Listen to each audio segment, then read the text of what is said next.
Siku moja kijana wa kizungu alimfuata kijana wa Kiafrika akamwambia, leo hii tuulizane maswali. Mimi wewe ukiniuliza swali nikakosa, nitakupa $1000, na wewe ukaniuliza swali mimi nikakosa, utanipa $10 tu. Yani kuashiria kwamba yeye ni mjuzi zaidi kuliko yule kijana wa Kiafrika. Kijana wa Kiafrika alikufikiria kidogo, lakini mwisho wa siku akakubali challenge hiyo. Basi kijana wa kizungu akaanza kuuliza swali. Akamuuliza kijana wa Kiafrika hivi, rais wa kwanza wa Tanzania anaitwa nani?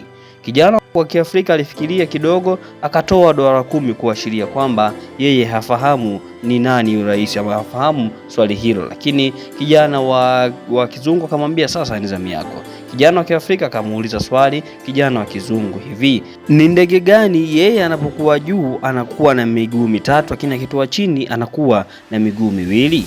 Kijana wa kizungu alifikiria sana, lakini mwisho wa siku alitoa $1000, macheki ya $1000 kuashiria kwamba na yeye hajui. Basi kijana wa Kiafrika akataka kuondoka, lakini kijana wa kizungu akamuuliza, na wewe jibu lake ni nini ya swali hilo? Kijana wa Kiafrika akatoa $10 kuashiria na yeye hafahamu.